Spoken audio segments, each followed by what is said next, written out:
When the grid collapses, your smartphone becomes nothing more than a flashlight. Cell towers rely on electricity, and even backup batteries only last so long. That's why every household serious about survival should have an emergency radio, specifically a NOAA weather radio with AM/FM capabilities. But not just any model. You want one that's solar, powered or hand, crank rechargeable. These radios don't rely on the grid, and they're built to deliver the critical information that could save your life. In a total communications blackout, staying informed becomes a matter of survival. Local governments and emergency services often broadcast alerts, weather warnings, evacuation orders, and shelter locations through dedicated frequencies. A good emergency radio will pick up NOAA broadcasts, but the better models also let you scan the AM/FM bands and even shortwave, depending on the unit. Some even include USB ports, so you can charge small devices directly from solar or crank power, giving you a little more flexibility when other power sources are gone. The hand-crank feature is especially valuable. Even if the skies are cloudy or it's night, a few minutes of cranking can generate enough power to catch the next emergency update.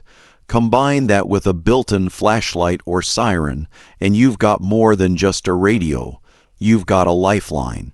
Placement matters too. Store your radio somewhere easily accessible, preferably with extra batteries if it supports them. Test it monthly. Know your local NOAA frequency, and during an actual blackout, keep the volume low and use headphones to conserve battery and maintain a low profile. Most people overlook this simple tool because they assume modern tech has replaced it. But when modern tech fails, this is what steps in. It doesn't rely on cell service. It doesn't need Wi-Fi. It just works. And when the grid is silent, that could mean the difference between confusion and clarity, between panic and preparedness, between surviving and becoming a statistic. When local communication is critical and cell towers are down, walkie-talkies and GMRS radios become indispensable tools. These devices allow you to stay in touch with family, neighbors, or group members within a range of several miles, without relying on any outside infrastructure. While walkie-talkies are often associated with kids' toys or casual use, the more advanced models are designed for rugged emergency scenarios. Some can even connect to repeaters to expand your range dramatically. Basic walkie-talkies use FRS family radio service and offer easy plug-and-play functionality.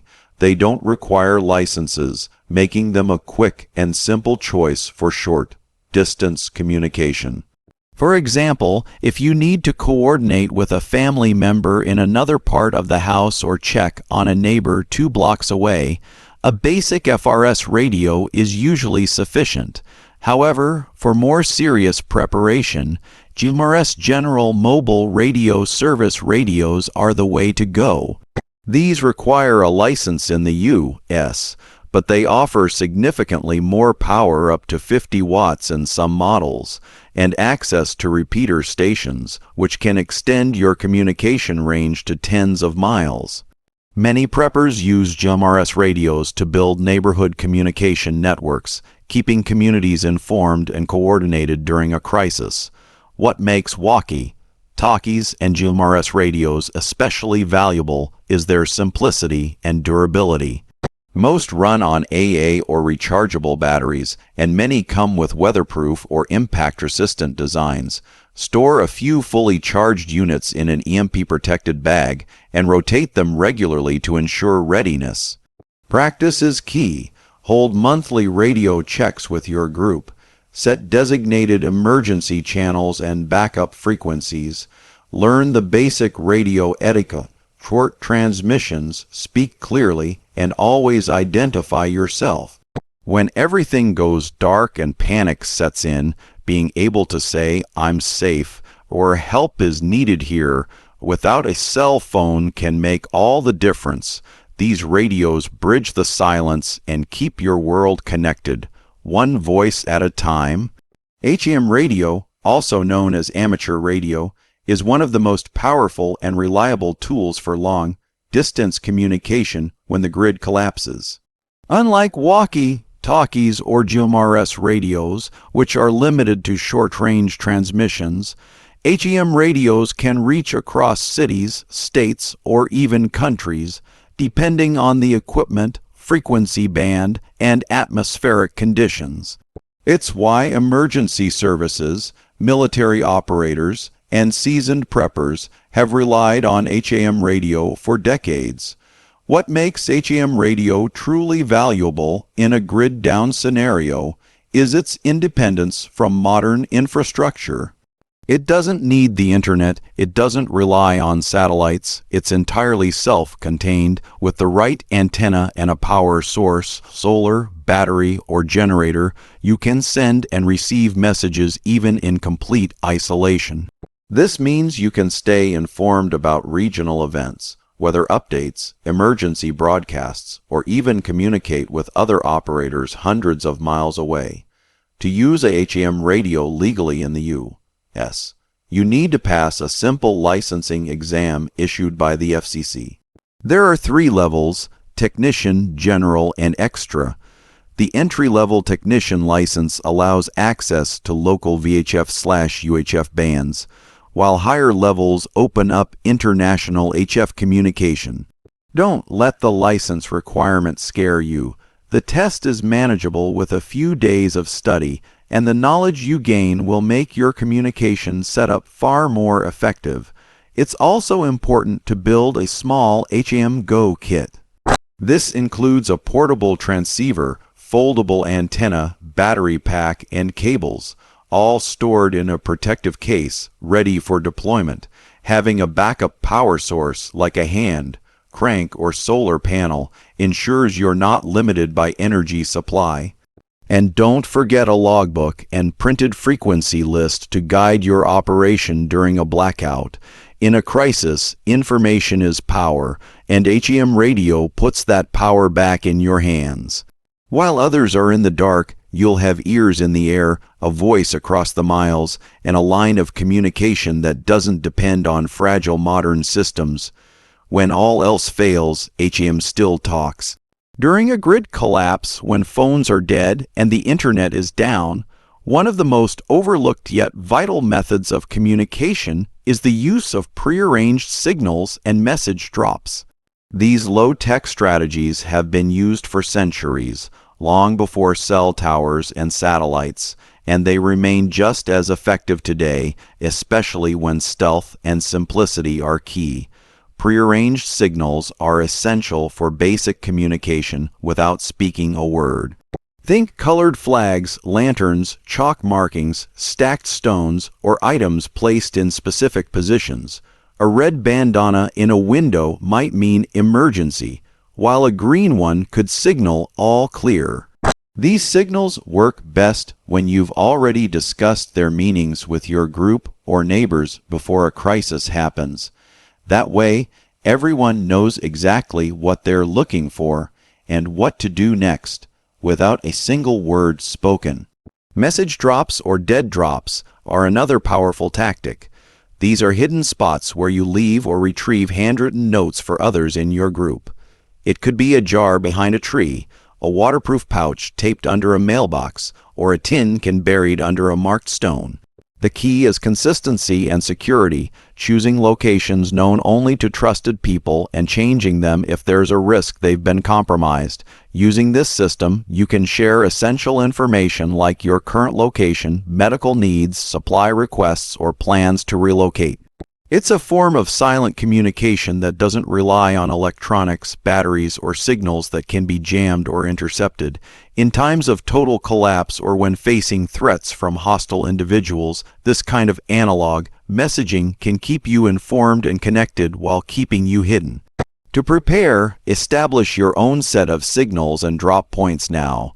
Write them down, test them, and teach them to those you trust. Practice using them during drills so it becomes second nature. In a real crisis, these old school methods could be your most secure and reliable way to stay in the loop when every other method has failed.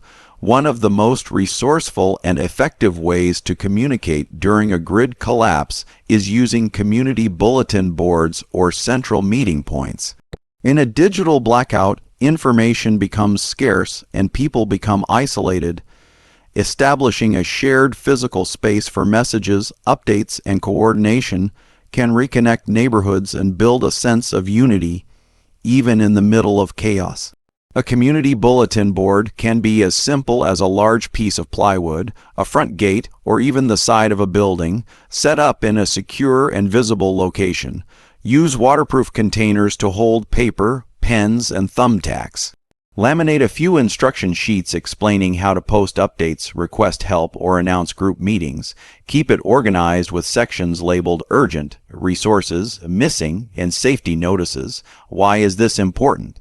Because during a crisis, panic grows in isolation. Families need to know if their neighbors are safe. People with extra supplies might want to trade. Emergencies, such as injuries or fires, may require group effort to handle. A bulletin board can become the nerve center of the block, allowing people to leave notes for one another without needing power, batteries, or radios. It's about rebuilding human contact in a time when trust and communication are breaking down. If your community isn't prepared with one in advance, take the lead. Designate a place, gather materials, and start the habit of using it during mild disruptions, like power outages or storms, so that people grow accustomed to checking it. Consider adding a chalkboard or whiteboard for temporary messages that need to be changed frequently. Just like in old towns where the town square served as the place for public notices, this modern version brings back the same vital purpose. It helps everyone stay informed, coordinate efforts, and rebuild a sense of connection, something no satellite or network can replace when the grid is gone. In moments of darkness and disorder, a simple board with handwritten notes can become the loudest voice in the neighborhood. In a total grid-down situation, one of the most resilient and effective communication tools is the two-way radio. Unlike cell phones, two-way radios don't rely on towers or the internet. They operate on radio frequencies that allow direct, real-time communication between devices. When disaster strikes and infrastructure fails, these radios can keep families, neighbors, or small survival groups connected and coordinated. There are several types to consider, but the most accessible are FRS Family Radio Service and GMRS General Mobile Radio Service radios. FRS radios are simple, license, free, and great for short-range communication, usually up to a mile or two, depending on terrain.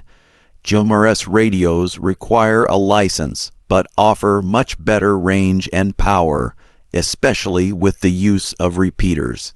For serious preparedness, a GMRS setup can cover entire neighborhoods or rural zones, making it ideal for group coordination in a prolonged blackout. What makes these radios essential is their reliability.